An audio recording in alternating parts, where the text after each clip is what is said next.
네, 안녕하세요. 이번 3강에서는 스펙에서 역량으로라는 제목으로 일자리의 변화에 대해서 한번 같이 여러분과 살펴볼까 합니다. 교육의 변화와 일자리의 변화, 아주 밀접한 관계가 있죠. 여러분들이 아마 자녀들이나 아니면 학생들이 또 학생 본인은 스스로가 앞으로 어떤 일자리를 얻게 될지에 대해서 관심이 굉장히 많을 거라고 생각이 되는데요. 스펙에서 역량으로라고 앞에서 잠깐 언급을 드렸지만 일자리도 굉장히 큰 변화가 일어나고 있습니다, 실제. 그래서 여러분과 함께 그 일자리가 어떤 변화를 일으키고 있는지 한번 같이 살펴보기로 하시죠. 개발자 뽑고 사무직 내보내고 일자리도 양극화된다, 이런 MBC 뉴스 보도가 있었습니다.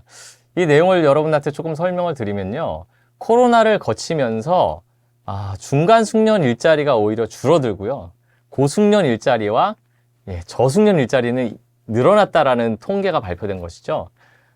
요즘에 판교에 가보시면 IT 개발자들은 뭐 부족해서 난리가 났습니다. 판교역에 한번 내려보시면 거기에 전광판에 IT 개발자를 뽑는 구인 광고가 계속해서 떠 있는 걸 쉽게 보실 수 있어요. 그런데 또 한쪽에서는 어떻죠? 여러분들 요즘 은행권 같은 데를 보시면요, 매년 명예퇴직자를 계속해서 받고 있습니다. 그리고 또 지점도 계속해서 축소하고 있죠.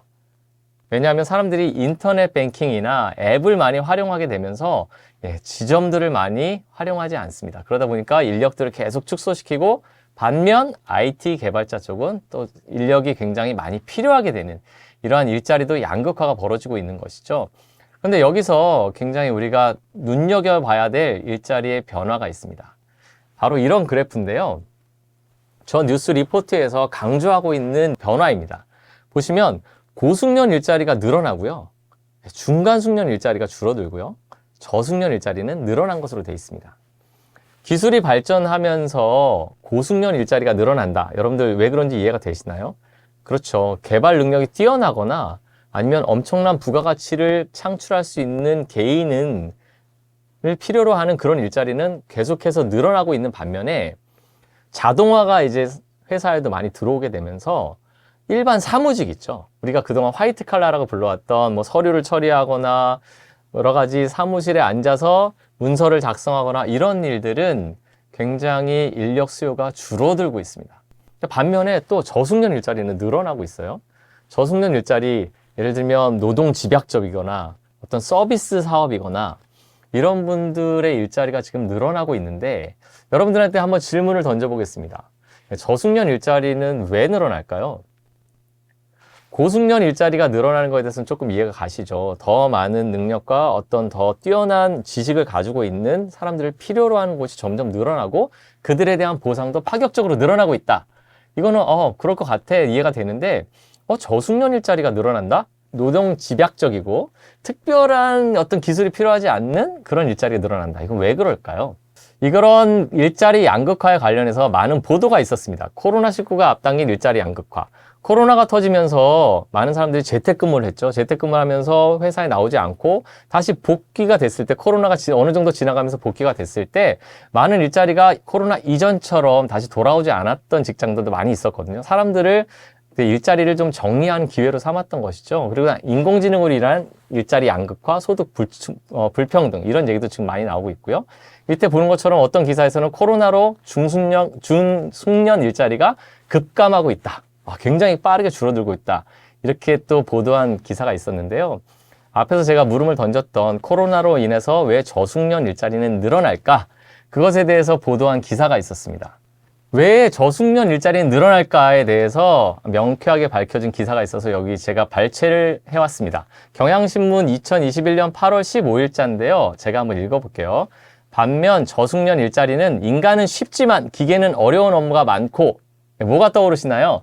제가 1강에서 모라백의 역설이라는 걸 소개시켜 드렸는데 1강을 잘 들으셨던 분이라면 바로 그 말이 떠오르죠. 인간은 쉽지만 기계는 어려운 업무가 많고, 자동화를 통한 인건비 절감 효과도 크지 않아. 이게 아주 중요하죠.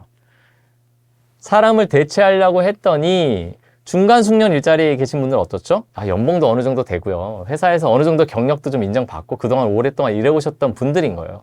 이분들을 자동화하게 되면 기계를 도입해도, 기술을 도입해도 거기에 들어가는 비용보다 인건비 절감 효과가 더 큰 겁니다. 그러니까 기업들은 중간 숙련 일자리를 기계로, 자동화로 대체하려고 하는 거죠. 근데 저숙련 일자리는 어떻다고요? 자동화하려고 봤더니 쉽지도 않을 뿐더러 그걸 자동화한다고 해도 거기에 투입되는 비용 대비 인건비 절감 효과가 안 큰 거예요. 원래 저소득 일자리니까요. 그렇죠? 그래서 전문적이고 난이도가 높은 고숙련 일자리도 기계가 사람을 대신할 가능성은 높지 않은 것으로 전망됐다. 왜 저숙련 일자리가 늘어나는지 여러분 이해가 되셨죠? 자동화해봐야, 자동화하기도 어렵지만 자동화해봐야 비용의 절감 효과가 기업 측면에서는 크지 않았다는 겁니다. 그래서 중간 숙련 일자리가 가장 기업에서 볼 때는 자동화로 인한 여러 가지 효과가 크게 나타나는 부분이었던 거죠. 그래서 중간 숙련 일자리가 급감하고 양 끝에 있는 고숙련 일자리와 저숙련 일자리는 오히려 증가하는 형태, 이런 형태가 나타나는 것을 보도를 하고 있습니다. 미래 일자리에 대해서 굉장히 좋은 책들이 많이 나와 있습니다. 많이 나와 있는데요. 여러분들한테 두 가지 책을 좀 소개를 시켜드릴까 합니다. 제가 읽었던 책 중에 굉장히 인상 깊었던 책이 두 권 있는데요. 데니얼 서스킨드라는 분이 쓰셨던 노동의 시대는 끝났다와 제러미 리프킨, 굉장히 유명한 책입니다. 노동의 종말이라는 책이 있는데요. 거기에서 제가 미래 일자리에 관해서 아주 중요하게 언급한 부분을 여기 좀 가져와 봤습니다. 노동의 시대는 끝났다 해서는 이렇게 말하고 있어요. 우리가 걱정해야 할 미래는 어떤 사람들이 예측하듯이 일이 완전히 사라진 세상이 아니라 모든 사람이 일하기에는 일거리가 부족한 세상이다, 이렇게 언급을 하고 있죠. 자동화가 많이 되면서 일이 완전히 없어지는 건 아니라는 거예요. 자동화로 대체되는 일들이 있고 그렇지 않은 일들도 있죠. 아까 보셨듯이 저숙련 일자리와 고숙련 일자리는 자동화로 대체되기가 어려울 거야, 이렇게 예측을 하고 있잖아요. 실제 그렇게 현상이 나타나고 있고, 그런데 모든 사람들이 다 지금처럼 일자리를 얻고 그렇게 살아가기에는 일이 부족할 수 있어 라고 지금 예측을 하고 있습니다. 데니얼 서스킨드는 그렇게 예측을 하고 있는 거죠. 또 밑에 제러미 리프킨의 노동의 종말은 뭐라고 이야기하는지 한번 같이 볼까요? 다가올 시기에는 전혀 새로운 종류의 제품과 서비스가 나타날 것이며 새로운 직업적 능력, 특히 보다 정교화된 지식 분야의 능력이 요구될 것이다. 그러나 이러한 노동 부분은 엘리트 지향적이고, 그렇죠? 그 수에 있어서도 제한적이다. 우리는 수천 명의 노동자들이 회사 전문가 서비스 센터에서 쏟아져 나오는 20세기의 일상적인 장면을 결코 다시는 보지 못할 것이다. 이렇게 얘기하고 있습니다. 정교화된 분야의 지식 능력이 요구된다라는 중요한 얘기를 하고 있고요. 공장에서 지금 20세기의 모습처럼 수천 명의 노동자가 오늘 하루 일과가 마무리됐으니까 퇴근해가지고 막 쏟아져 나오지 않을 거라는 거. 그런 사람들은 어떻게 될 거라는 거죠? 많이 아마 자동화가 될 거다, 이렇게 예측을 하고 있습니다. 특히 앞에서 노동의 시대는 끝났다 데니얼 서스킨드는 모든 사람이 일하기에는 일거리가 부족할 거야 라고 지금 얘기를 하고 있는데요. 그럼 이런 것들은 어떻게 해결을 해야 될까요? 잠깐만 좀 언급을 해드리면 많은 노동이나 일자리 관련 전문가들은 이렇게 해결 방안을 제시합니다. 결국 일자리가 부족하다는 것은 사람들이 일을 나눠서 하면 되죠. 나눠서 하면 되는데 나눠서 했을 때 제일 큰 문제점은 뭘까요? 임금이 저하되면 안 되는 거죠. 일을 나눠서 한다고 해서 일을 반만 한다고 해서 임금이 절반이 된다? 이렇게 되면 아무도 자기의 일을 다른 사람과 나누려고 하지 않을 겁니다. 그러면 임금을 그대로 유지시키면서 일을 절반으로 줄인다?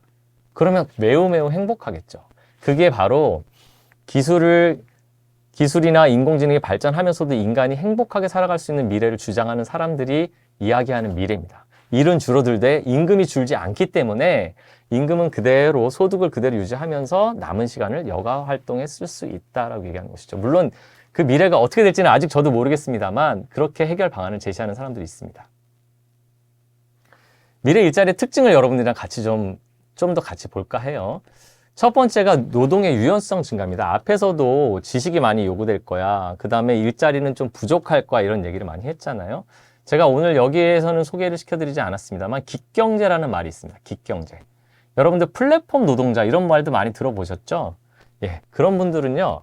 어떤 정규직의 형태, 기업의 채용이 되어서 아침에 가서 저녁까지 정규직의 형태로 신분이 보장된 상태에서 일하는 게 아니고요. 긱경제에서 말하는 노동의 형태는 그때마다 필요한 역량을 가진 사람들을 기업이 불러서 계약해서 일을 시키고 그에 대한 대가를 주는 형태를 얘기합니다. 그러다 보니까 노동의 유연성이 증가할 수밖에 없겠죠. 뭘 잘하면 그때 필요한 사람을 데려다 쓰고 그에 대한 대가를 지급하고 관계가 끝나는 형태를 이야기하는 것입니다. 그래서 노동의 유연성은 미래에는 아마 기업들이 지금처럼 정규직을 다 유지하지 않고 필요한 사람, 필요한 걸 할 줄 아는 사람, 능력이 있는 사람을 그때그때 불러다가 쓰고 그거에 대한 대가를 지급하는 형태의 노동시장이 형성될 거야 라고 이야기하는 사람들이 많이 있습니다. 그래서 노동의 유연성이 증가한다는 게 그런 측면을 얘기하는 거고요. 노동시간의 단축, 아까 말씀드렸죠. 데니얼 서스킨드가 주장한 것처럼 자동화가 되면서 지금처럼 모든 사람들이 다 일을 하기에는 일이 부족할 거야. 그럼 일을 나눠서 할 수밖에 없잖아. 그러면 필연적으로 노동시간은 지금보다 단축될 수 있다라고 보는 겁니다. 미래 일자리에서. 그 다음에 앞에서도 나왔지만 새로운 상품과 새로운 서비스가 나타날 거다. 제레미 리프킨은 그렇게 주장했죠. 고도화된 지식이 필요할 거야. 그러다 보니까 엘리트 지향적이고 소규모의 전문적인 인력이 아주 중요한 역할을 하게 될 거다. 이런 주장을 펴고 있습니다. 미래의 일자리를 좌우할 두 요인이라고 제가 여기 해놨는데요. 첫 번째는 자동화와 부가가치입니다. 미래의 일자리를 여러분들이 앞으로 바라볼 때 얼마나 빨리 지금 앞에서 이야기한 그런 변화가 일어날까? 아니면 얼마나 급격하게, 얼마나 심하게 노동의 유연화, 노동시간의 단축, 엘리트 지향적인 시장으로 변해갈까? 이런 것들을 한번 보시려면요. 이 두 가지 요인을 한번 잘 지켜보셨으면 좋겠어요. 첫 번째가 자동화인데요. 자동화가 지금도 아시겠지만 계속해서 벌어지고 있습니다. 실례로 몇 년 전까지도 계속해서 논란이 됐었던 톨게이트 노동자에 관한 기사들을 여러분들 많이 찾아보실 수 있습니다. 톨게이트가 자동화되고 있잖아요. 지금 뭐 하이패스뿐만 아니라 스마트 톨링 시스템이라고 해서 하이패스보다 한 단계 진화된 시스템이 있거든요. 아예 톨게이트가 없고 위쪽으로 이렇게 장치가 있어서 속도를 줄이지 않고도 그냥 자동차들이 통과하면 자동으로 고속도로 요금이 증수되는 형태의 스마트 톨링 시스템이 있습니다. 그런 것들과 함께 그런 것들을 고속도로에 전면적으로 확산을 하려고 봤더니 톨게이트에서 일하시는 분들의 일자리를 잃는 문제, 물론 톨게이트에서 돈을 받지 않아도 여러 가지 관리 문제나 이런 것들도 위해서 일정 부분의 노동력이 필요하긴 하지만 이전보다는 줄어들 것이기 때문에 그러한 고용 문제, 그런 것들 첨예하게 대립하면서 스마트 톨링 시스템이 아직까지는 완전히 활성화는 되고 있지 않거든요. 그래서 이 자동화의 문제와 정책적이나 사회적인 어떤 반발에 의해서 이 자동화가 얼마나 빨리 우리의 산업 현장이나 기업이나 이런 데 적용이 될 것이냐, 이런 문제를 한번 잘 살펴보셨으면 좋겠고요. 두 번째는 부가가치라고 했는데요. 자동화가 일어나면서 아니면 아주 높은 필요로 하는 역량을 지닌 그러한 사람들이 만들어내는 부가가치가 이전보다 얼마나 빠르게 커지느냐. 예를 들면 이제 이런 게 있죠. 인공지능 분야 같은 데서는 소프트웨어 코딩을 하는 사람들의 역할이 굉장히 커지는데 그런 몇 명의 사람들이 뛰어난 아이디어와 뛰어난 역량을 가지고 엄청난 부가가치를 일으킬 수 있거든요. 그런 산업 분야들이 얼마나 빠르게 늘어나느냐를 한번 보시면 제가 앞에 말씀드렸던 그러한 일자리의 변화가 얼마나 빨리 가는지를 가늠해 보실 수 있을 거라는 겁니다. 그래서 자동화와 사람 노동시장의 변화로 인한 부가가치의 이동이 어떻게 되는지를 한번 잘 살펴보시기를 바랍니다. 제가 이제 채용 방식의 변화를 좀 구체적으로 말씀을 드려볼까 하는데요. 제가 여기 지금 대기업을 두 개로 나눠놨습니다. LG, 현대, SK가 있고요. 그 다음에 삼성이 있네요. 제가 밑에 제목으로 저문은 공채 시대 수시 채용으로 전환한다 이렇게 했었죠. 이 두 그룹은 공채를 실시하는 그룹과 그렇지 않은 그룹을 나누는 겁니다. LG와 현대그룹, SK그룹은요. 공채를 실시하지 않습니다. 공채가 현재 남아있는 2023년 현재 공채가 남아있는 대기업은 삼성입니다. 삼성에는 아직 공채가 남아있어요. 그러면 왜 자꾸 공채를 줄이고 수시채용으로 돌아갈까요? 왜 수시채용을 할까요, 여러분들? 공채라는 시스템을 잘 살펴보시면요. 공채는 봄과 가을에 대규모의 채용 공고를 냅니다. 수천 명씩 뽑겠다라고 공고를 내고요. 수십만 명의 사람들이 막 지원을 하죠. 지원을 하면 그 지원자들을 대상으로 자기소개서 같은 거 검토를 다 하고요. 그 다음에 필기시험도 보죠. 삼성 같은 데는 이제 사트라는 필기시험이 있는데 삼성 직무적성 관련 시험인 거죠. 그런 것들을 쳐서 서류 전형을 하고요. 거기서 걸러낸 또 수많은 사람들 대상으로 1차 면접, 2차 면접 이렇게 막 한단 말이죠. 그렇게 해서 1년에 수천 명을 뽑아서 신입사원 교육을 시키고 실무에 배치를 시켰더니 어떨까요? 그 사람들을 일단 수천 명에 달하는 사람들을 한 번에 우리 기업이 원하는 사람들만 뽑아낸다라는 것 자체가 굉장히 어렵습니다. 쉽지 않겠죠. 수십만 명이 지원을 한 상태에서 우리가 원하는 사람들을 뽑아낸다는 것이 쉽지 않은 거죠. 그러다 보니까 공채 시스템에 대한 회의적인 의견이 예전부터 계속해서 나왔습니다.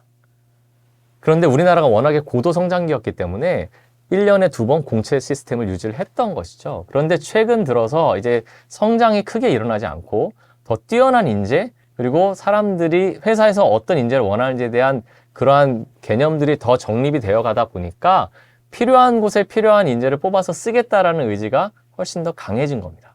그리고 사람들을 뽑아내고 평가하는 시스템도 새롭게 생겨난 거죠. 그러다 보니까 지금은 수시 채용으로 이제 바뀝니다. 그래서 여러분들 한번 저런 LG나 현대그룹이나 SK 채용 페이지 한번 가보세요.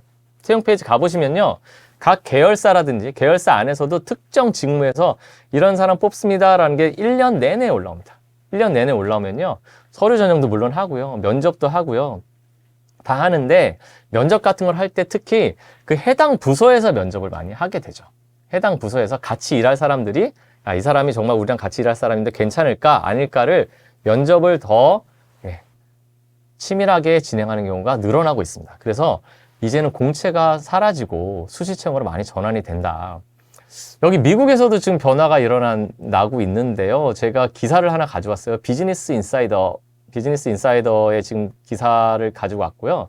여기 보시면 7개의 기업에서, 아래 이제 원래 기사가 있었는데 제가 제목만 가져갔습니다. 7개의 기업에서는 더 이상 대학에 학위를 필요로 하지 않는다. 이렇게 지금 기사 제목이 뽑혀져 있죠. 2023년 3월 25일에 이제 비즈니스 인사이더에 올라온 기사인데요. 그 7개 기업이 어디냐면요, IBM, 델, 구글, 뱅크 오브 아메리카, 액센추어, 옥타, 델타 에어라인, 이런 큰 기업, 굉장히 유명한 기업들입니다. 이런 기업들에서 왜 대학 학위를 안 본다고 할까요? 이상하시죠? 제가 구글 얘기를 조금 해드릴게요. 제가 구글이랑 일한 지가 벌써 한 10년이 훨씬 넘었습니다. 제가 2010년도에 구글 본사죠. 미국에 이제 샌프란시스코 공항에 내려서 아래쪽에 산호세라는 곳, 구글 본사는 마운틴 뷰라는 그 도시에 위치하고 있는데 거기로 이제 갔죠. 가서 구글의 친구들하고 회의를 이렇게 했습니다. 크롬북이라는 거를 이제 새롭게 만들기 위해서 회의를 했는데, 앞쪽에 이제 구글에서 나온 사람들이 이제 쭉 앉아 있잖아요. 이제 이쪽에 이제 제 삼성에서 간 사람들이 앉아 있었는데, 회의를 한참 하고 나서 제가 쉬는 시간에 이 친구들은 어떤 배경을 가졌을까 되게 궁금한 거예요. 그래서 링크드인이라는 게 있습니다. 이렇게 자기 직업이나 학교 뭐 이런 거 올려놓는 이제 소셜 미디어죠. 그런 SNS를 제가 들어가서 그 친구들이 명함을 줬기 때문에 저한테 제가 명함으로 이름을 한번 검색을 해봤어요. 그때 몇몇 친구가 나오더라고요. 제가 깜짝 놀랐습니다. 깜짝 놀랐어요. 왜 놀랐을까요? 그 친구들의 학벌이 대단했습니다. 하버드 비즈니스 스쿨, 뭐 MIT, 옥스퍼드, 뭐 케임브리지 이런 데 나온 친구들이 대다수였어요. 제가 찾아본 친구들은 한 명도 제가 모르는 학교를 나온 친구가 없었습니다. 그 정도로 구글은 처음 회사를 창업하고 나서 초창기에 직원들을 고용할 때 학벌을 굉장히 중요하게 봤던 회사예요. 그거에 대한 믿음이 있었던 거죠. 학벌이 뛰어난 사람들이 일을 잘할 거다 라에 대한 믿음이 꽤나 컸던 회사입니다.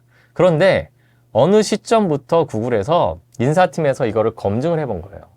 회사가 이렇게 막 성장하고 많은 사람들을 뽑다 보니 정말로 좋은 학교를 나온 사람들이 좋은 퍼포먼스를 냈을까에 대한 궁금증이 생기는 거죠. 그래서 인사팀에서 분석을 해봤습니다. 그랬더니 어떤 결과가 나왔냐? 상관관계가 크지 않더라. 특히 구글은 여러분들 아시겠지만 소프트웨어 엔지니어들이 큰 기여를 하는 아주 중요한 역할을 하는 기업이죠. 소프트웨어 이제 코딩을 하는 좋은 개발자들이 많이 필요한 회사인데, 특히 개발자들을 뽑을 때는 오히려 학교를 안 나왔어도 굉장히 코딩 실력이 뛰어난 사람들을 구글이 학벌을 보는 바람에 놓쳤다라고 인사팀에서 언급을 했었습니다. 그 이후부터는 이제는 우리는 대학을 뽑지 않고 대학 학위를 필요로 하지 않아. 구글에 들어오는 사람들은 역량을 갖추면 돼. 이렇게 방향을 바꾸게 된 것이죠. 그래서 여기 보시는 7개의 기업들도 이제 그런 변화를 받아들여서 더 이상 대학 학위를 요구하지 않겠다. 수시 채용으로 바꾸면서 미국 기업들은 이제 대학도 요구하지 않겠다는 거죠. 우리나라에서도 블라인드 채용이라 그래서 학벌을 보지 않는 채용이 점점 늘어나고 있습니다. 그래서 이게 뭘 의미할까요? 예전에는 학벌이라는 것이 주는 시그널이 있었어요. 그렇죠? 이 사람이 어떤 대학을 나왔어. 무슨 과를 나왔어. 그러면 사람들은 추측합니다. 똑똑할 거야. 잘할 거야. 훌륭할 거야. 그렇게 예측을 하잖아요. 근데 확률적으로는 좋은 대학을 나온 사람들이 그런 역량을 갖추고 있을 가능성이 높지만 그러지 않을 때도 있는 거죠. 그래서 그러지 않을 때도 있었던 문제가 있었기 때문에 이제는 그 학벌이 아니라 정말로 뭘 잘하는지, 네가 뭘 할 줄 알아, 어떤 역량을 가지고 있어, 이걸 직접적으로 평가를 하겠다는 겁니다. 학벌을 안 보겠다는 것에. 그래서 채용 방식의 변화에 대해서 지금 우리나라 기업들도 많은 변화를 일으키고 있는데요. 여기 보시면 제로금리에 코로나 겹쳐 더 좁아진 은행 지원을 하면서 올 하반기 채용 막차인데 시중은행이 AI 평가를 전격 도입한다. 수많은 자기소개서가 들어왔는데요. 막 수천 장, 수만 장이 들어올 거 아니에요? 그걸 인사 담당자가 다 밤새고 읽어봐서 이 사람이 좋을 것 같네, 이 사람이 나쁠 것 같네, 이렇게 하지 않는다는 겁니다. 이제 수만 장이 들어와도 인공지능 알고리즘으로 우리 기업이 원하는 인재상을 뽑아낼 수 있다는 거예요. 밑에 또 기사 보시면 수시 채용의 트렌드, AI 기반 채용 서류 평가로 지원자의 역량을 평가한다. 여기도 똑같죠. 인공지능 알고리즘으로 뽑아낸다. 밑에 보시면요, NHN 엔터가 2,500명 코딩 시험을 한 방에 해결한 비결, 이렇게 나왔잖아요. 지금은요, 기업에서 소프트웨어 엔지니어를 뽑는다면 예전 같았으면 이런 거죠. 2,500명 여기 코딩 시험 한 방에 해결했다고 나오는데 2,500명을 어떻게 코딩을 다 시켜봐요. 그 사람들 컴퓨터 다 갖다 놓고 뭐 맨날 며칠에 걸쳐서 코딩하라 그러고 또 결과를 받아서 그게 잘 됐는지 안 됐는지 검증하고 이러기가 되게 힘들었잖아요. 그렇기 때문에 좋은 학교 나온 사람을 뽑을 수밖에 없는 거죠. 그 사람들이 잘할 거라고 믿기 때문에. 근데 이제는 그럴 필요가 없다는 거예요. 그냥 시켜보면 되는 거죠, 지금. 코딩을 해보세요. 2시간, 3시간 시간을 정하고요. 실제로 하게 줍니다. 그러면 문제가 주어지고요. 코딩을 해야 돼요. 문제를 풀어내야 됩니다. 제출 스위치를 누르면요, 알고리즘이 다 평가를 해요. 제대로 코딩이 됐다 안 됐다, 이 코드에 문제가 뭐가 있다를 사람이 평가하는 게 아니라 프로그램이 평가를 하기 때문에 2,500명의 시험을 보는 것도 쉽게 처리를 할 수가 있게 된 겁니다. 그러다 보니까 굳이 학벌을 볼 필요가 있겠나요? 잘하는지 못하는지 우리가 기업이 원하는 역량을 바로 평가할 수 있는데 그렇게 되는 것이죠. 그래서 이제는 정말로 네가 어느 학교를 나왔어? 무슨 과를 나왔어? 이것이 전체를 다 차지했던 그런 시대는 지나간 거고요. 정말로 뭘 잘하는지가 훨씬 더 중요해졌다라고 말씀을 드릴 수 있습니다. 그래서 지금 제가 이렇게 써놨는데 스펙 중심에서 역량 중심이다 이렇게 써놨죠. 세부 역량에 대한 평가가 이루어진다라고 제가 밑에 써놨잖아요. 이 사람을 그냥 면접 30분 하고 좋을 것 같아, 좋은 학교 나왔을 때 좋을 것 같아, 이게 아니고요. 정말 뭘 해, 뭘 할 줄 알아, 뭘 못해, 얼마나 잘해, 이거를 직접적으로 평가할 수 있기 때문에 스펙을 그렇게 중요하게 생각할 필요가 없어졌다. 그다음에 평가 내용이 빠르게 공유된다는 것도 돼 있죠. 제가 여기 레퍼런스 체크라고 돼 있는데 경력사원 시장도 마찬가지입니다. 제가 시장이라는 표현을 썼지만 경력사원을 뽑을 때는 더 심하죠. 이 사람이 전 회사에서 어떠한 성과를 거뒀는지, 주변 사람들이 이 사람과 함께 일했을 때 평가는 어떤지, 인성은 좋은지 전부 다 체크합니다. 그래서 이 사람이 정말로 좋은 사람인지를 다방면에 걸쳐서 평가를 할 수 있기 때문에 굳이 학벌을 보지 않아도 되는 것이죠. 역량 검증도 여러 가지 수단이 동원이 실제 되고 있습니다. 여러분들 취업 시장에서 역량을 검증하기 위해서 아까 제가 소프트웨어 코딩하는 사람들이 2,500명을 직접 코딩을 다 시켜본다 그랬잖아요. 수천 명 다 코딩 시켜보고 정말 코딩 잘하네 뽑을 수 있단 말이에요. 역량 검증의 수단으로 기업들이 많이 활용하는 게 뭐가 있죠? 인턴 제도가 있습니다. 인턴으로 미리 뽑아가지고 일을 시켜보는 거죠. 저도 이제 삼성에 있을 때 인턴들이 오면 인턴들한테 뭐 이것저것 시켜보고 나중에 평가서를 써줍니다. 얼마나 뭐 일한 괜찮다, 이 친구 인성이 어떻다, 뭐 안 늦는다, 이런 걸 다방면을 거쳐서 평가해서 평가서를 내게 돼주면 나중에 이제 정식 채용 프로세스 때 혜택을 받게 되는 이런 형태의 인턴 제도를 많이 기업들이 운영을 하고 있고요. 그다음에 또 면접을 강화하는 현상이 나타나고 있죠. 뭐 1박 2일로 면접을 한다든지, 어디 캠핑을 가서 면접을 한다든지, 그래서 정말로 그 사람의 인성이 드러날 수 있는 상황에 처하게 해본다든지, 그래서 이런 면접 강화가 트렌드로 자리를 잡고 있습니다. 코딩 테스트 등 실제로 실시한다. 엔지니어 뽑을 때 옛날에는 좋은 공대 나왔으면 잘 하겠지. 지금은 실제로 시켜본다. 그래서 인턴 제도나 이런 면접 강화나 코딩 테스트 같은 실제적인 역량을 직접적으로 테스트하는 툴들이 많이 개발되고 있기 때문에 역량이 앞으로 검증될 수 있고, 앞으로 이런 트렌드는 제가 생각하기에는 훨씬 더 강화될 거다, 이렇게 보여집니다. 역량 검증에서 제가 구글의 인터뷰 프로세스를 좀 잠깐 말씀을 드릴게요. 구글의 인터뷰가 악명이 높습니다. 구글의 면접이 악명이 높아요. 여러분들 아마 기사를 찾아보신 분도 계실지 모르겠지만 되게 다양한 문제를 내고요. 면접이 우리나라처럼 이렇게 한 번, 뭐 두 번 하고 끝나는 게 아닙니다. 어떤 사람들은요, 한 6개월간 막 면접을 계속 하는 사람도 있어요. 3번, 4번, 5번 하는 사람들도 있고요. 보통 평균적으로는 아마 3-4번은 최소고요. 그 이상 면접을 합니다. 그래서 같이 일할 부서의 사람들이 면접을 하고요. 뭐 리더십에 대한 거, 실제 업무 역량에 대한 거, 그런 것들을 다방면에 걸쳐서 면접을 아주 심층적으로 면접 진행을 합니다. 그래서 여기 보시면 이게 제가 지금 어디서 갖고 온 거냐면 구글에 이런 웹페이지가 실제 있어요. 구글에 만약에 서류를 냈는데 구글에 서류 합격을 하고 있는데 인터뷰를 하게 되잖아요. 그러면 인터뷰 담당자가 이 페이지를 알려줍니다. 여기 뭐라고 돼 있죠? Interviewing at Google Best Practice라고 돼 있죠. 그리고 Advice and Tips라고 돼 있는데, 야, 구글 면접을 잘 보려면 이런 거 좀 잘 알고 시작해라고 웹페이지를 아예 만들어놨습니다. 구글 같은 경우에는 면접이 워낙에 까다롭게 나오기 때문에 이런 페이지를 만들어놨어요. 그래서 지금 보시는 것처럼 면접의 강화가 앞으로 일자리의 변화의 중요한 트렌드로 자리를 잡을 것 같다. 이렇게 말씀드릴 수 있을 것 같습니다. 그러면 지금 본 것처럼 알겠어요. 이제는 예전에는 스펙이 중요했는데 이제는 이제 뭘 하는지 정말로 뭘 할 줄 아는지에 대해서 검증을 하겠다는 얘기네요. 그래서 제가 정말로 인성도 좋아야 되고 협력도 잘할 수 있어야 되고 역량도 갖춰야 되면 그러면 앞으로 미래에 제가 좋은 일자리를 얻기 위해서는 지금 우리 아마 학생들도 많이 보고 계시고 학부모님들도 많이 보고 계실 텐데 우리 아이가 아니면 내가 도대체 어떤 역량을 가져야 저런 좋은 회사들에 들어갈 수 있을까라는 생각을 하실 수 있을 것 같아요. 그래서 제가 좀 몇 가지를 좀 말씀을 드려보겠습니다. 첫 번째가 제 인문학적 능력이라고 해놨죠. 네, 인문학적 능력이 뭘까요? 제가 생각하는 인문학적 능력은 사람이 다른 사람을 이해하거나 이 세상을 이해하는 능력이라고 저는 생각합니다. 다른 사람이 무슨 생각을 하는지, 우리의 세상을 어떻게 해서 지금에 이르렀는지 이런 것들을 이해할 수 있는 능력인 거죠.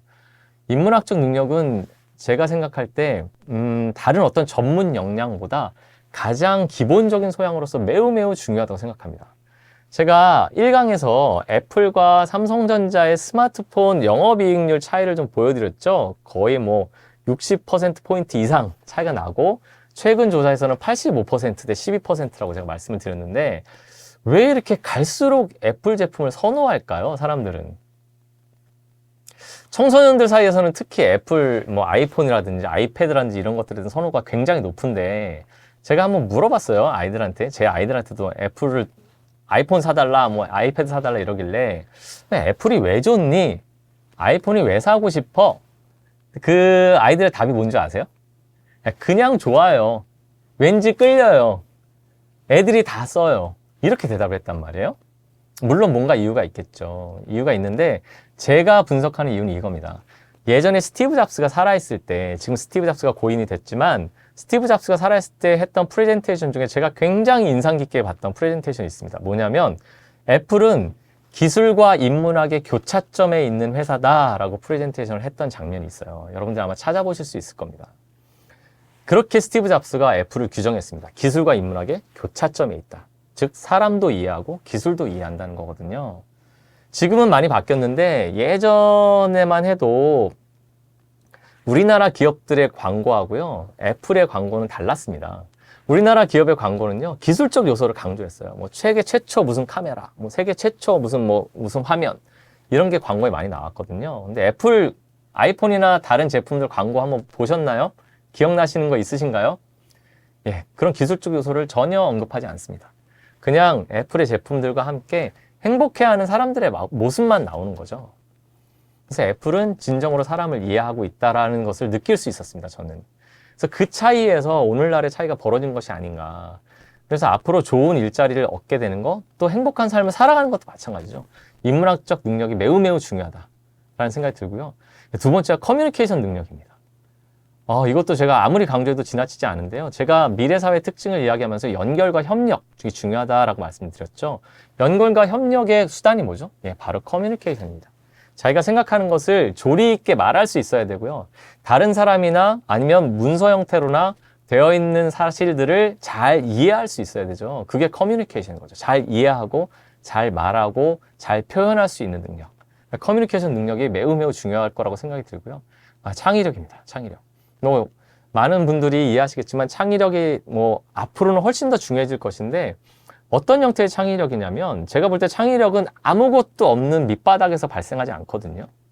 제가 생각하는 창의력은 많이 아는 데서 나옵니다. 많이 알고 있는 것을 이렇게도 조합해보고 저렇게도 조합해보면서 다른 형태의 믹스를 만들어내는 것을 저는 미래가 필요로 하는 창의력이라고 생각을 하는데요. 그렇기 때문에 기본적인 베이스와 기본적인 사고력과 기본적인 지식이 어느 정도 쌓여 있어야 창의력이 발휘될 수 있는 거죠. 제가 생각하는 미래의 창의력은 좀 그렇고요. 그 다음에 네 번째, 비판적 사고입니다. 비판적 사고는 지금 인공지능이 많이 활성화되면서 아마 다음 강의 중에 인공지능을 활용한 교육에서 제가 비판적 사고에 대해서 더 자세히 말씀을 드리겠지만, 이것이 맞는지 틀리는지, 이것이 정말로 도움이 되는지 아닌지에 대해서 스스로 어떤 판단을 내릴 수 있느냐, 이것이 얼마나 좋은지에 대해서 스스로 판단할 수 있느냐, 그것이 굉장히 중요한 역할을 하게 될 거라고 생각이 듭니다. 그래서 비판적 사고를 제가 미래 일자리를 얻기 위해서 역량이 필요하다, 비판적 사고 능력이 필요하다고 여기다 표시를 해놨고요. 다섯 번째, 학습 능력입니다. 이거는 여러분들 아시겠지만 워낙에 변화의 속도가 빨라지고 있고 앞으로는 훨씬 더 변화의 속도가 빨라질 것이기 때문에 내가 새로운 것을 잘 학습할 수 있느냐, 빨리 내 것으로 만들 수 있느냐, 아니면 새로 나온 도구를 내가 도구로서 주체적으로 잘 활용할 수 있느냐, 이것이 매우 중요해질 거다. 이 좋은 일자리를 얻기 위해서. 그렇죠? 박사학위를 따고 기업에 들어간 사람들도요, 자기 자신의 연구 분야가 언제까지나 유효하지 않거든요. 내가 현재 쌓고 있는 지식이 10년, 20년 계속해서 그걸 울겨먹거나 그거를 활용해서 직장 생활을 잘 해나갈 수는 없습니다. 그렇죠? 새로 나오는 새로운 지식들과 새로운 트렌드를 열심히 공부하고 빨리 따라잡을 수 있는 능력이 매우 중요한 거죠. 그래서 학습 능력이 앞으로 매우 중요할 거다. 이렇게 다섯 가지 지금 역량을 좀 말씀을 드렸습니다. 인문학적 능력, 커뮤니케이션 능력, 창의력, 비판적 사고, 학습 능력을 좀 말씀을 드렸어요. 그러면 제가 여기 느닷없이 여행이 나왔는데 이거 여행이 왜 나왔냐, 이거를 말씀드리려고 합니다. 앞에서 다섯 가지 역량을 말씀을 드렸는데요.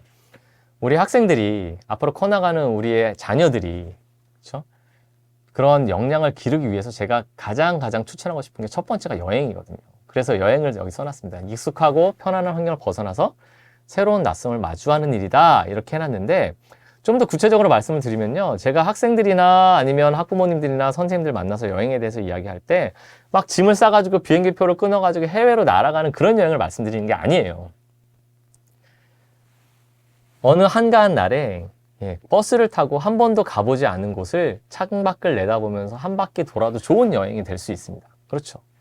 창밖에 보여지는 사람들의 모습, 낯선 동네의 모습, 거기서 느껴지는 느낌들, 떠오르는 생각들, 그런 것들이 중요한 거거든요. 그래서 제가 여기 보면 짧은 여행, 가까운 여행, 긴 여행, 먼 여행 써놨는데, 돈을 많이 들여서 관광지로 훑고 오는 그런 여행을 말씀드리는 게 아니고요. 제가 앞에서 낯설음과 마주한다고 했잖아요. 저도 가족들이랑도 여행을 가는 걸 좋아합니다만, 우리들의 가족 여행은 그렇잖아요. 어디 여행지를 가서 관광지를 훅 둘러보고 맛있는 식당에 가서 먹고 이제 자고 온단 말이에요. 그런 게 아니라 정말 우리가 생각할 수 있고 낯설을 마주할 수 있고 거기에서 뭔가를 얻을 수 있는 여행을 얘기하는 겁니다. 그래서 그런 여행을 최대한 많이 하면 좋겠고요. 두 번째가 독서입니다. 여러분들이 좀 진부하다고 느끼실 수도 있지만 어쩔 수 없이 독서를 얘기하지 않을 수가 없는 것 같아요. 그런 역량들을 기르기 위해서는 독서가 매우 중요합니다. 저도 자녀들에게 수없이 강조를 합니다만, 독서는 이 세상을 이해하게도 해주고요, 생각을 더 깊게, 생각의 지평을 넓혀주기도 하고요, 여기 나와 있는 것처럼 읽음 그 자체로 지식이 쌓이기도 하죠. 그래서 독서를 하다 보면 나 스스로도 발견할 수 있고 세상을 더 알게 되기도 하죠. 그래서 독서를 매우 중요하게 생각하고 아주 좋은 건데, 지금 여기 제가 표시해 놓은 것처럼 왜 그러면 우리 학생들은, 여기 지금 학생들도 보고 있고 아마 부모님들도 보고 계시고 교사분들도 보고 계시겠지만, 왜 학생들은 독서를 하지 않을까요? 가장 많이 나오는 얘기가 이겁니다. 책이 재미없어요. 책이 재미없어요. 재밌는 게 너무 많죠. 게임도 재밌고요, 막 친구들이랑 노는 것도 재밌고요, 요즘에 유튜브 이런 거 재미있고 자극적인 게 너무너무 많잖아요. 책은 재미가 없다는 거예요, 한마디로. 그래서 책이 재미없는 이유를 제가 좀 한 번 더, 제가 읽은 책에서 나오기도 했고 한 번 더 들어가 보면, 바로 이겁니다. 많은 학생들이 재미없다고 말할 때 책이 재미없는 이유는 책을 읽어도 작가가 의도한 바를 따라가지 못하는 거죠. 작가가 얘기하고자 하는 바에 올라타지 못해요. 그래서 제가 이해하지 못하기 때문이라고 써놨는데, 이해하지 못한다는 것은 작가가 어떤 글을 썼을 때는, 어떤 책의 저자가 책을 썼을 때는 그 전체를 통해서 이야기하고 싶어 하는 것들이 있잖아요. 근데 그 생각에 올라타지 못하는 겁니다. 거기서 자꾸 멀어져요. 그러니까 책이 머릿속에서 멍하게 되는 거죠. 근데 읽어도 이해하지 못한다라는 말은 굉장히 중요합니다. 여러분들 얼마 전에 방송됐던 EBS에서 문해력에 관련된 다큐멘터리도 좀 보셨는지 모르겠어요. 우리나라 학생들의 문해력이 심각하다라는 것을 다룬 다큐멘터리였는데, 책을 읽어도 이해하지 못하는 것이 굉장히 지금 심각한 문제로 대두가 되고 있습니다. 제가 이거를 공부머리 독서법이라고 최승필이라는 분이 쓰신 책에서 가져온 건데요. 우등생 추정치라는 그래프가 이 책에 나와요. 거기 보시면 초등학교 저학년 때는 우등생의 기준이 뭐냐면 평균 90점 이상인 학생을 일컬는 겁니다. 평균 90점 이상의 학생이 초등학교 저학년 때는 50%래요. 2명 중 1명. 90점이 넘어요. 그럼 부모님들이나 이제 딱 좋아하시죠. 아, 우리 애는 역시 똑똑해. 근데 초등학교 고학년이 되잖아요. 90점 넘는 학생이 30%로 줄어드는 거예요. 이게 뭐지? 큰일 났네. 우리 애 빨리 학원 보내야지. 막 이렇게 되는 거죠. 중학생이 되잖아요. 평균 90점이 이제 10%로 줄어든대요. 고등학생 되면요, 5%밖에 안 남습니다. 근데 이 분은 그거의 진단을 뭐라고 하셨냐면, 바로, 읽어도 이해하지 못한다.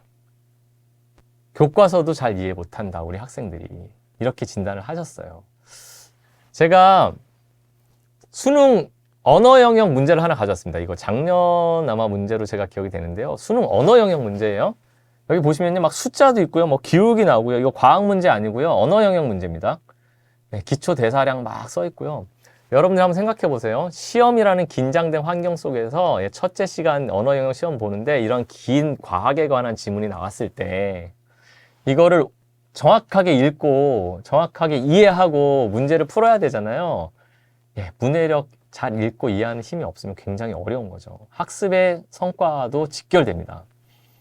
그래서 그 최승필의 그 공부머리 독서법이라는 책에서 나온 내용을 제가 약간 요약해서 여기 지금 가지고 왔는데요. 보시면 이렇게 하셨으면 좋겠어요. 학생분 여러분들도 마찬가지고 이 방송을 보는, 이 강의를 듣는 학생 여러분들, 또 선생님들, 또 학부모 여러분들, 자녀에게, 학생에게, 아니면 스스로에게 한번 독서를 습관화하기 위해서 이렇게 한번 우리 같이 해보자고요. 뭐냐면 재미있는 책부터 읽는 겁니다. 재미없는 책부터 읽으면 당연히 재미없으면 안 읽겠죠. 제가 아까 그랬잖아요. 그러면 재미있는 책부터 읽는 거예요. 자기가 정말 재밌다고 생각하는 책을 골라서 읽어보는 겁니다. 그 다음에 밑에 독서 시간을 매일매일 정한다고 돼 있죠. 하루에 10분도 괜찮으니까 아침이 됐든 점심이 됐든 뭐 자기 전이 됐든 하루에 요 시간만큼은 내가 매일매일 책을 읽을 거야 라고 한번 정해보자는 거죠. 그럼 세 번째, 일주일에 한 번은 도서관이나 서점에 가자. 저도 서점에 가는 걸 꽤 좋아하는데요. 도서관에 서점에 가면 요즘은 뭐 굉장히 뭐 카페처럼 돼 있는 데도 있고 굉장히 시설이 잘 돼 있는 도서관이 여러분 집 주변에 분명히 있을 거예요. 한번 꼭 가보십시오. 도서관이나 서점에 가면 여러분이 재밌어하는 책을 찾을 확률도 높고요. 책 읽기가 조금 더 풍요롭게 될 가능성이 매우 높습니다. 그 다음에 네 번째, 천천히 많이 생각하면 읽기 이렇게 해놨잖아요. 여러분들이 책을 읽다가, 학생 여러분들에게 이거는 꼭 얘기를 하고 싶어요. 책을 읽다가 이해가 안 가면 던지지 말고요. 뒤로 넘어가지 말고요. 다시 읽어봐요. 다시. 그 부분을 다시 읽어보는 거예요. 이해가 될 때까지. 그렇죠? 그래도 이해가 안 되면요, 더 쉬운 책을 골라야 돼요. 그러면 더 쉽게 이해가 되는 책을 고르면 그때 다시 이해를 하는 거죠. 그래서 여러분들이 책을 읽으면서 꼭 이해를 했으면 좋겠다. 책 읽는 습관이 매우 중요하다고 생각이 됩니다. 우리 아이들이, 학생들이 스스로가 이런 과정을 통해서 책 읽는 습관이 형성이 된다면, 그리고 여행을 통해서 또 낯선 것에 대한 경험을 또 쌓게 된다면 앞에서 말한 그런 5가지 역량을 아마 기르는데 굉장히 큰 도움이 되지 않을까 하는 생각을 합니다. 제가 여기 독서 최고의 가성비라고 해놨죠. 제가 읽었던 책들 중에 독서가 최고의 가성비임을 알려준 책 3권을 제가 여기 앞에 띄워놨습니다. 칼 세이건의 코스모스. 칼 세이건이 굉장히 유명한 천문학자죠. 그분이 평생에 걸쳐서 우주에 대해서 깨닫고 삶에 대해서 깨달았던 것을 한 권으로 집약해 놓은 책이 코스모스입니다. 굉장히 유명한 책이죠. 많은 분들이 추천한 책이기도 하고요. 그 다음에 박경리의 토지. 뭐 제가 말할 필요도 없이 많은 분들이 들어보셨을 거예요. 박경리라는 작가분이 무려 25년이라는 시간에 걸쳐서 집필한 책입니다. 한 사람의 정말 일생의 고뇌와 단련되고 정화된 단어들이 저 책 안에 들어있어요. 특히 이제 유시민 작가 같은 경우에는 이 박경리 소설 일부 앞쪽을 뭐라고 얘기했냐면 우리나라의 단어의 보고다. 우리나라 말의 보고다. 그만큼 아름다운 단어들이 많다라고 평가를 했어요. 저도 부끄럽지만 뭐 몇 년 전에 이제 전체를 다 한번 읽어봤는데 아주 굉장히 인상 깊게 읽었고요. 우리나라의 아팠던 현실, 또 일제시대에 살아갔던 사람들의 모습, 또 만주로 피난 갔던 사람들의 모습 아주 굉장히 잘 이해할 수 있었습니다. 그리고 마지막에 레오나르도 다빈치라는 게 전기인데요. 스티브 잡스라는 전기를 쓴 월터 아이작슨이라는 분이 쓰신 책인데 이 레오나르도 다빈치를 쓰기 위해서 수년간 이제 레오나르도 다빈치에 대해서 연구하고 자료를 모으고 쓴 책이죠. 이런 책들이 보통 뭐 토지 같은 경우에는 워낙 권수가 많기 때문에 좀 비쌉니다만 야, 책값이 뭐 얼마 몇만 원 주면 이제 2, 3만 원 주면 살 수 있잖아요. 여러분 2, 3만 원을 들여서 더 가치 있는 일을 할 수 있는 게 뭐가 있을까요? 한번 떠올려 보세요. 2만 원, 3만 원 정도 들여서 정말 이 정도 가치 있는 걸 할 수 있다. 뭐 맛있는 걸 먹거나 내가 좋아하는 뭔가를 살 수 있거나. 근데 어떤 사람이 평생 동안 고민하고 노력한 것을 2, 3만 원을 주고 얻을 수 있다면 이거보다 더 수지 맞는 장사가 있을까요? 네, 그래서 독서를 여러분들이 꼭 여러분들 삶의 동반자로 삼았으면 좋겠습니다. 자, 이번 시간에는 미래 일자리 변화를 살펴봤고요. 미래 일자리가 이제는 스펙이 더 이상 중요한 거 아니다. 정말로 뭘 할 수 있지? 너 뭘 할 줄 알아? 이거에 답할 수 있어야 좋은 일자리를 얻을 거다. 그렇죠? 그거에 대해서 중점적으로 좀 말씀을 드렸고요. 그런 일자리를 얻기 위해서 5가지 역량이 필요한데 그런 역량을 기르려면 여행과 독서가 지금 학생 여러분들에게 추천하고 싶은 중요한 것들이다 라고 좀 말씀을 드렸습니다. 여러분들 모두가 제가 제시한 5가지 역량뿐만 아니라 더 많은 좋은 역량을 길러서 앞으로 미래 사회가 어떻게 변하든지, 그렇죠? 어떻게 변하든지 여러분들의 역량이 훌륭하다면, 여러분들의 인성이 훌륭하다면 제가 볼 때는 모두 다 좋은 일자리를 얻을 수 있을 거라 생각이 듭니다. 여러분들 모두 그렇게 되길 바라면서 이제 3강을 마치도록 하겠습니다. 감사합니다.